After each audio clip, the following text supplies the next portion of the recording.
Welcome, Welly, to the podcast. Thank Thank you for you. being my guest. I'm so excited to speak with you. And I would love to know, Welly, are you well, actually? Ah, how real are we gonna be in this episode? Really real. As real as you are, as real as you're Um, willing to be. I think in general I'm well, but at the moment I'm going through a lot of dental issues and it's just been so hard. I just spent the Mm, past 2 weeks feeling crappy, toothache, infection, antibiotics, mm, lack of sleep. So I wouldn't say that I'm well at the moment. I will say I'm okay. I'm getting on with it, but it's been a challenging past couple of months to be honest with you. Because I was unwell. End of January, I had a little crash, a little burnout, which I mhm. think is my official first motherhood burnout because it was definitely a new mom type burnout. New mummy. New mommy, lack of sleep, immune system is at a low, I eating bet. too much sugar to keep up. I mean, sugar. I eat biscuits, 2 biscuits a day, but that's enough for me to hit me in the wrong way. But yeah, and I hit low end of January.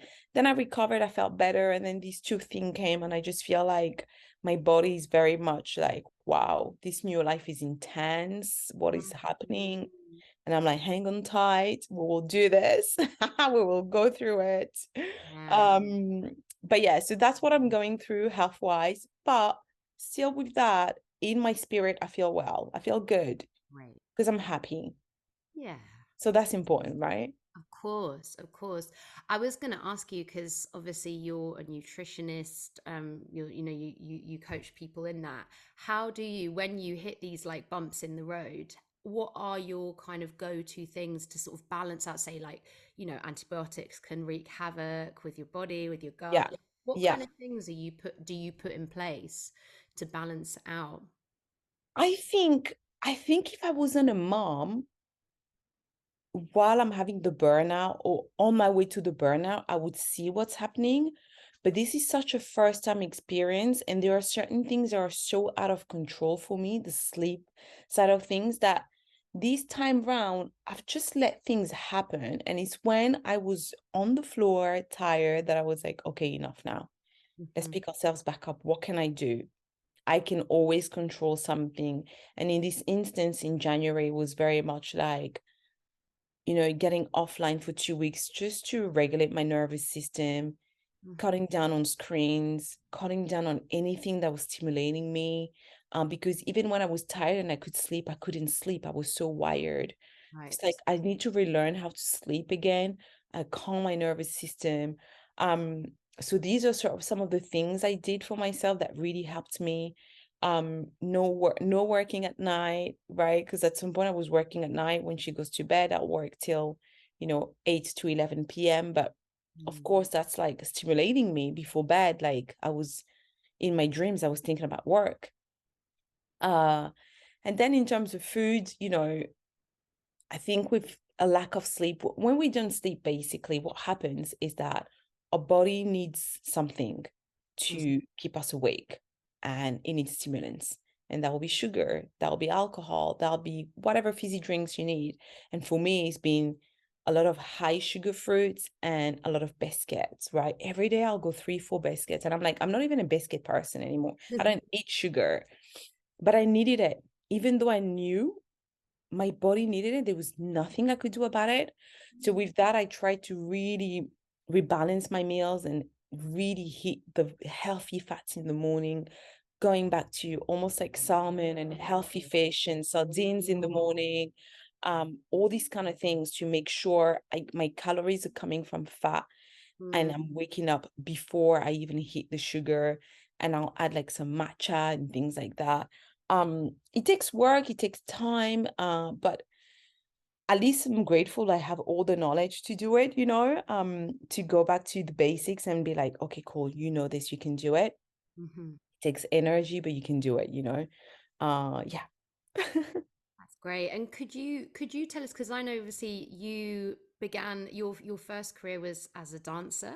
It Uh, was. and I know you're still an amazing Pilates teacher, which feeds from that, but could you tell us a little bit about how was there a moment in your previous career that led you towards an interest in nutrition? Yeah, How did that come about? definitely. Definitely. So when I was a dancer, uh, I like to say when I was young, but I consider myself still young at Still young. 39. But in my 20s, I was a dancer from up till 33-ish. So from 19 to 33, I lived a high life. I had an incredible career. I was constantly on the road, like I've worked with so many amazing people, goes on the road a lot with Kylie Minogue. I worked with so many people. I worked with Madonna. I worked with like the top notch of the job, but the job came with pressure. The job came with a lot of traveling. And at that point, I wasn't educated in terms of health and nutrition. I was very much like, oh, well, I'm skinny. I digest my food. I must be fine. Okay, I'll eat whatever I want, which is so not true. It means nothing what you look like. It means absolutely nothing, right? Our body weight, our body appearance is not an indicator of our health. It's not. It just isn't. Um, but back in the days, I thought, fine, I'll do cardio every day. I'm a dancer. I can eat 10 club sandwiches, eat all the Haribos, knock down all the tequilas. I'm okay. Obviously, that caught up on me. That caught up with me eventually. I think I was in Spain. We were on stage. It was in 2008, and I started having some really bad pain, bad stomach pain. I don't know what was happening. Long story cut short, that's where my gut health issues basically started. And very slowly, I had to stop. I had to start changing because I was putting I was jeopardizing my career, something I had worked so hard for, being a professional dancer, working on the top with the top people of my industry. I was like, I'm not gonna let my health get in the way or my bad health choices get in the way. So I basically got my shit together really and started eating more vegetables and looking after myself a little bit better. It took a while. I was doing one smoothie at a time and then this and then that. I didn't change overnight. I still had biscuit, I still had loads of alcohol, but one by one step at a time, one thing changed and then led to another thing. And then eventually I became really passionate with all of it because I could see the transformation.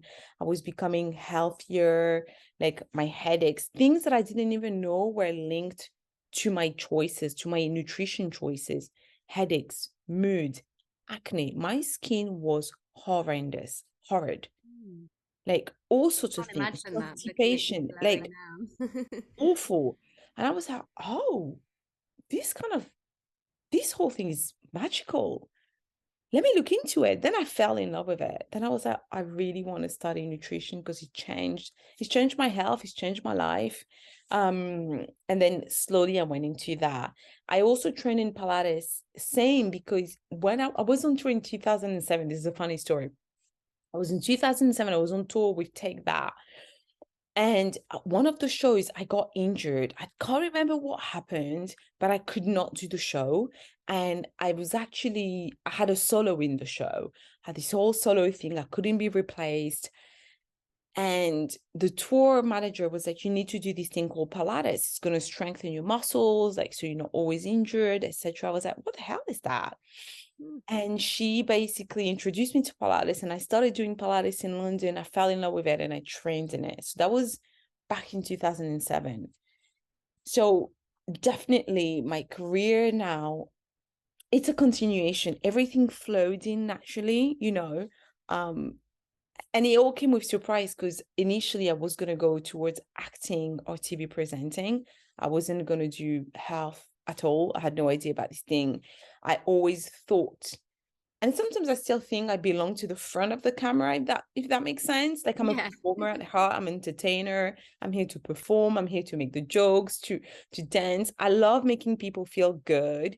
Yeah. Um, and that's, I think, I've always knew that was my purpose in life. I think we all have a skill that's been granted to us. And I think for me, I feel like my skill has always been to uplift people by any way. And I didn't realize that I would be uplifting people by helping them feel better in their skin and, with health and wellness and fitness. And here I am. But it was, yeah, I guess it was a surprise for me as well, you know? Yeah.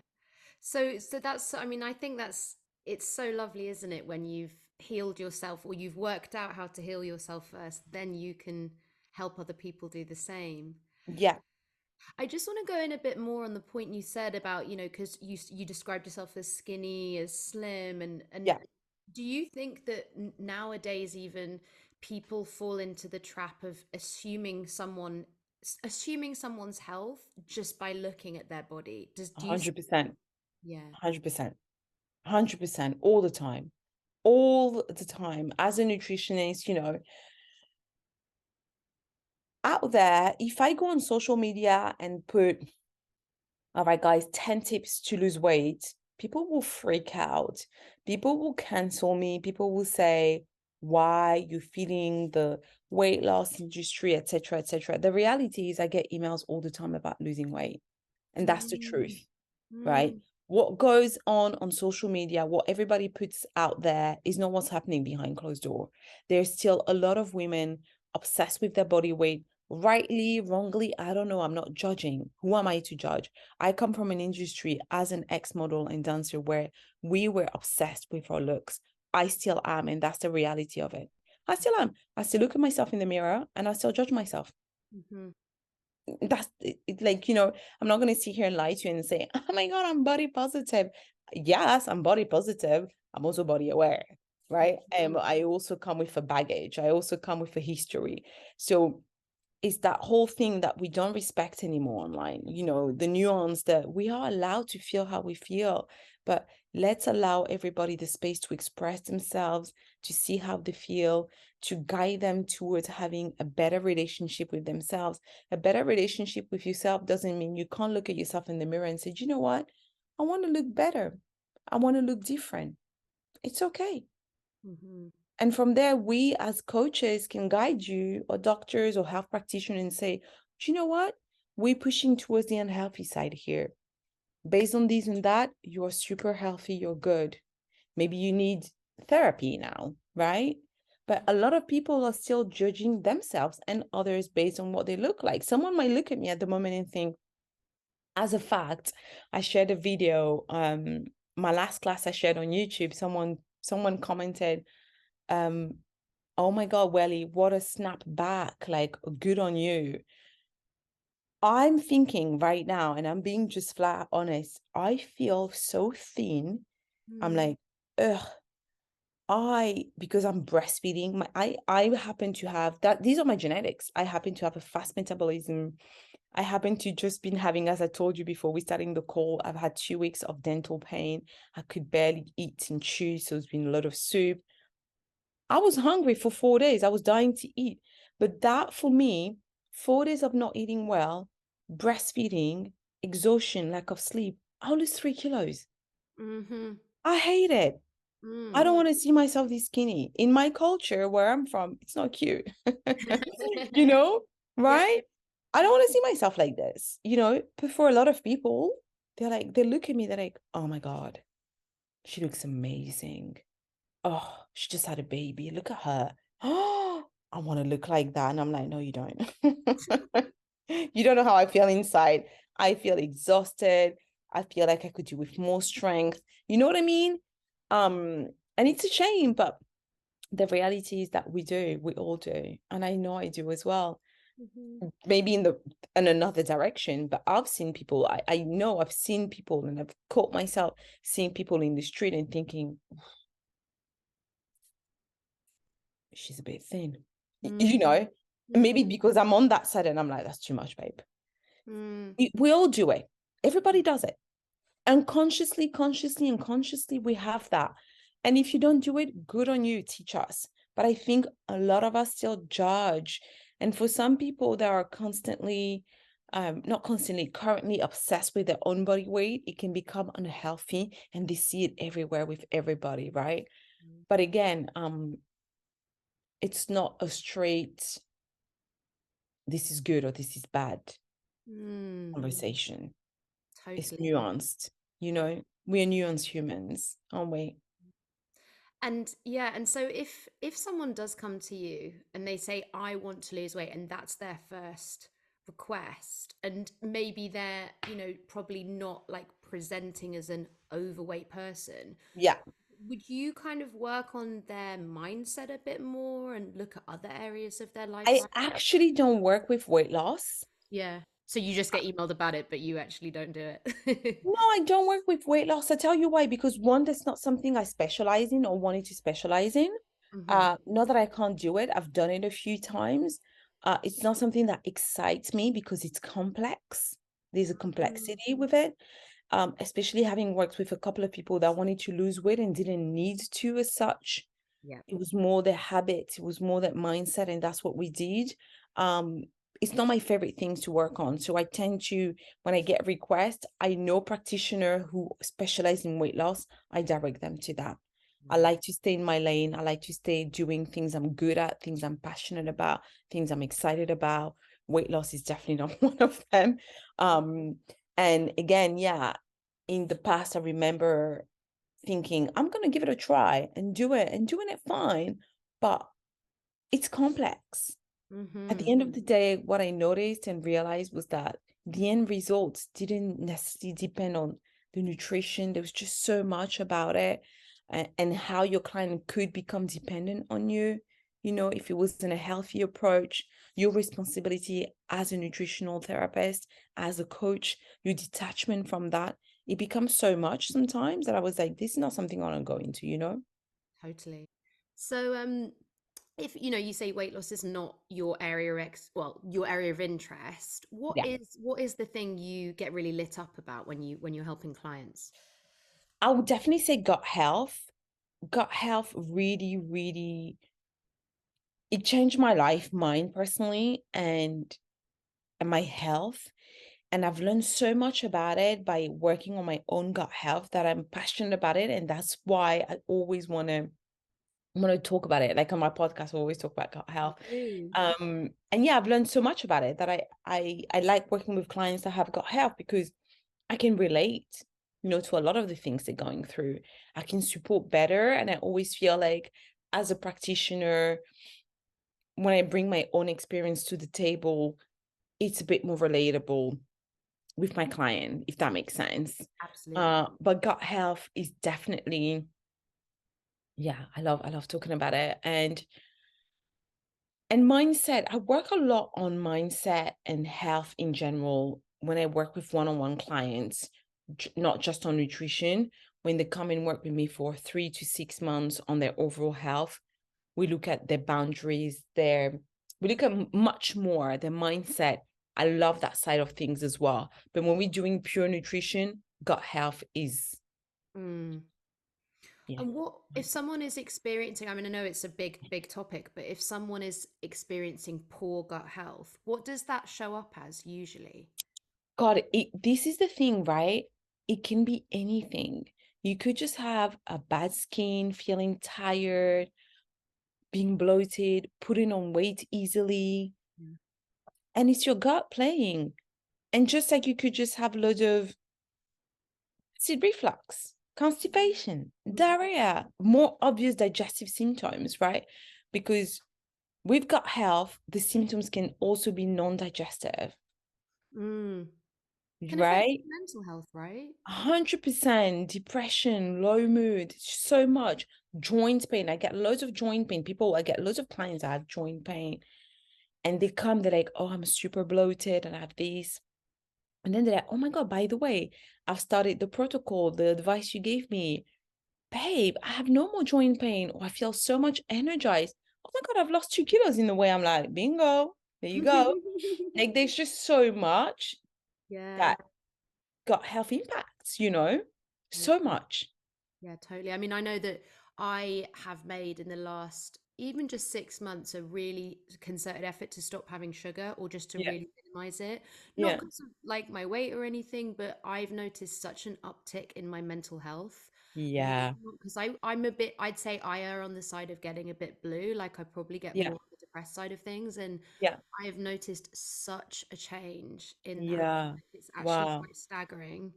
So Amazing. I love it. I'm smiling because I'm like, sugar is that one. Sugar is the thing that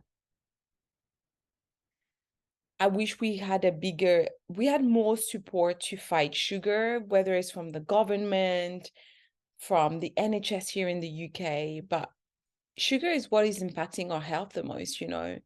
And Mhm. I think a lot of people still don't realize that, how much sugar is there in their diet, you know? And hidden, right? Yeah, hidden. Whether it's like through processed food or the beige food, too much bread, too much biscuit, or whether it's just that extra added spoon of sugar at each coffee that you don't need it. Right. You know, it's just hidden in your ketchup, in your sauce, in your thing you buy. Extra sugar in the freaking chicken. I remember when I had to stop eating sugar and I went to Marks and Spencer and I went to buy, and I went to Marks and Spencer because I was like, okay, it's Marks and Spencer. Do you know what I mean? Like it's fancy, whatever. I'm gonna get the chicken. It's gonna be super cute, super clean. Sugar. I was like, why do I need chicken in my chicken breast already cooked? Yeah. I wanted a snack. And I was shocked. And a lot of shops, like, you know, a lot of shops, a lot of brands add sugar to everything. You'll be amazed if you start reading. You'll be like, why? Why is there sugar in this food? It's a piece of meat, you know? Yeah, right. It doesn't need it. Yeah, Like, no, no. Yeah, that's so crazy. it's crazy, isn't it? I think I've noticed like, yeah, the cooked meats with the sugar in. It's just like, why? Why? Why? Honestly, like, I'm like, why? Same for the sauces, like you'll buy a sauce in the shop. But the thing is, we've gotten used to it. That, Right. that when they take it out, we'll be like, oh, I'm not buying that. I don't like that. It's because the sugar is taken out. We have to retrain our palate. You know what I mean? We have to Hmm. retrain our palate. We got used to it. Now, if they were to take it out, we all freak out. But it has to happen eventually, or yeah, our health is going Yes. downhill. Gosh, yeah. And it's a shame for people who, as you say, not everyone is going to read the label and they're going to think, well, I'm eating this, so it's good. And then they're like, I wonder why I'm craving, you know, chocolate a few moments Yeah, later because yeah. they've had that No- spike. Nobody reads. I mean, I never used to read the label on certain foods. Why would I do that? Like, I was like, and I remember thinking, who reads the label? Like, people that read the label, they probably have a problem. Do you know what I mean? Like, they're Wow. counting the calories. Right. I read the labels not to see the calories. If I see more than like a certain amount of ingredient, I can't read them. I'm putting the food back down. I'm like, what Totally. is this thing? You know, Yeah. that's it. It's just to see what are the ingredients. I don't look at the calories. What are the ingredients? If sugar comes in the top 5, or if there's sugar it shouldn't be, I'm out. I'm out. I'm done. We're done there. I put it down. I move on to the next. You know? Yeah. And what does, just really briefly, like what does sugar do to the gut, to like the health of the gut, or the microbiome of the gut? Yeah. So basically, in our microbiome, we have tons and trillions of bacteria, right? Hmm. We have the good bacteria. We have what we call the pathogenic bacteria, which is the bad bacteria. Ideally, we want to have more good than bad bacteria, right? We want to have more good than bad bacteria. The bad bacteria feeds off sugar. The bad bacteria loves sugar. The more we feed it, the more they grow and the more we have. And when we are in an imbalance, what we call a dysbiosis, that's when disease starts. And that's a very, obviously, we're not going to go into it. Like, that's not the topic of a podcast, but it's just to sum up, like, give you one Great of the summary. ideas of one of the things that sugar does for the gut is it feeds the pathogenic bacteria, and it's not great. It's not great for our cells either. There are so many studies that are linked overconsumption of sugar to cancer, diabetes. Obviously, the biggest thing with sugar, besides the gut, is diabetes, is cholesterol, is blood sugar imbalance, right? You Mm. eat too much sugar, your blood sugar goes up, up, up. It comes crashing. As soon as it crashes, you need sugar to take it back up, and you drop in that cycle that so many of us stay stuck in, right? Mm. And you're at work, and then you fall asleep because your meal at lunch was all sugar. It didn't have any good fat. It didn't have any protein. Boom, comes 4 p.m., you need that coffee, you need that pain au chocolat, you need the croissant, you need the chocolate bar. You get it. You get home 7 p.m., you crash again. It's a cycle. Do you know what I mean? So Roller sugar coaster. does different things. Blood sugar, it's cholesterol, but also it feeds the pathogens in your gut. So there are, yeah, so many reasons why I would say cut down your sugar or don't have any. And if you're really struggling, cut down the unnecessary sugar, the added sugar, just stick to the fruits, have the dates, have a bit of coconut sugar if you want something, have some really good quality honey if you need a bit on your cake, a bit on your toast. But the actual white stuff, let's start getting rid of that. We don't need it. Yeah. Yeah. Yeah, that's it. I mean, I usually ask my guests if there's something that they think is a bit of a scam out there in the world of wellness and beyond. But I think you probably told Yeah. sugar is the scam. Sugar is a scam, but even in health, I see a lot of people that are like, I'm super healthy, or like I'm a healthy page. And I'm like, even on their page, I'm like, all you share is sugar. Even if Yes, it's a lot of dates, a lot of cakes, a lot of this, I'm like, we don't need that. right. We don't Or need like that. maple syrup everywhere. Yeah, I didn't care. Even coconut sugar, which is a natural sugar, even honey, that I just say it's a better option than the white stuff. You still don't need it every day. Right. It's still sugar at the end of the day. Do you know what I mean? Totally. Good sugar is better than bad sugar. No sugar is the best. Yes. I love how you break things down actually. These are all very easy to remember things. You know? Yeah, no, that's great. And I just want to ask like slight change of direction, but it's I always ask my guests as well if there's any sort of thing they do that's maybe not like a typical wellness practice that just brings you a lot of joy that you wish more people knew about or you just like to share. Yeah. Oh God.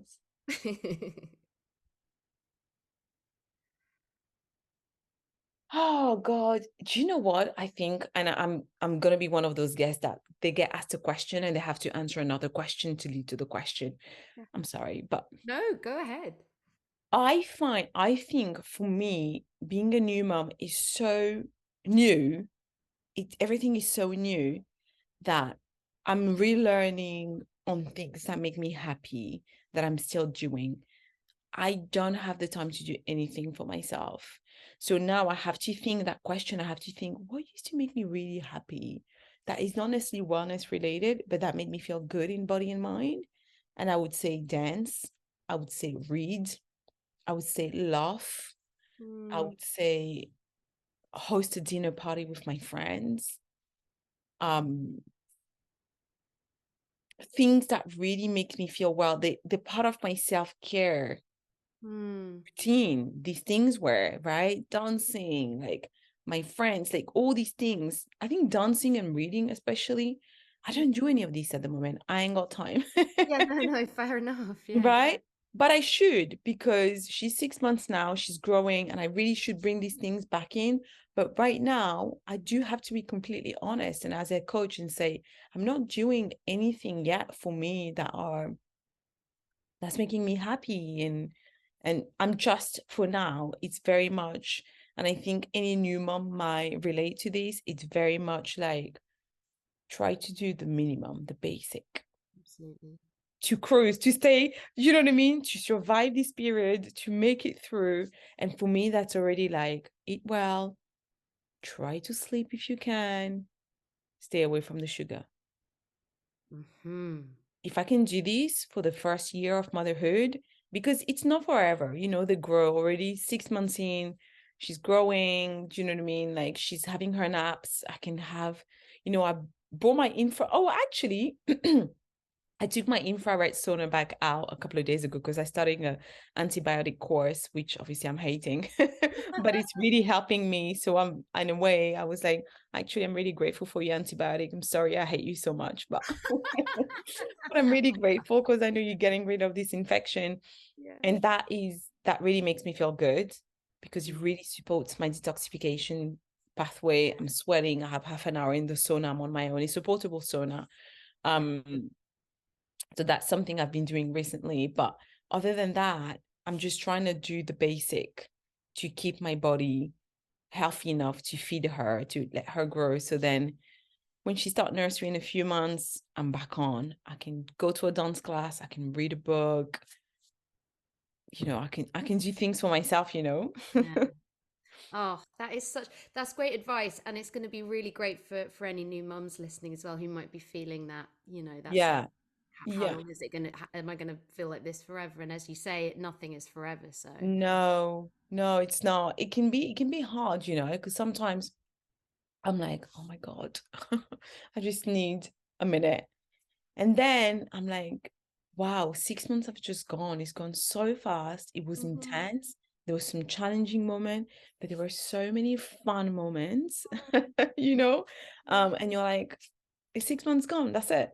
I'm never gonna get those back. Never, Yeah. you know? So I try to hold on to that and say, it's your baby, it's your first one. Cherish every minute. When it's hard, power through it, call the babysitter, call your friends. Do you know what I mean? I'll be fine. And that helps me sort of the tough moments to be like, yeah, it'll be fine. It's not forever. Before you know, she's in nursery and I know, I'll be like, oh my Yeah. God. Oh my God, she's in nursery. Call her back. Because sometimes when she goes to bed, I flick through the pictures and I'm like, you're crazy, woman. Go do something for yourself. You're looking at pictures of your baby that's in bed. You mad? But that's the duality in motherhood. I find sometimes those feelings are, God, I love you so much, but I'm so tired right now. I can't. Mm, You mhm. know, it's Yeah. that. It's insane. It's insane. Oh, well, it sounds like it's great advice, and it's great to hear an honest account of how it is as well. Yeah, yeah. I Mm. would never lie to you. No, You I know know you that. wouldn't. Well, Welly, thank you so much for coming on Oh, today. It's been a thank real you. pleasure, and I appreciate your wonderful wisdom as always. Thank you so much for having me. Welcome.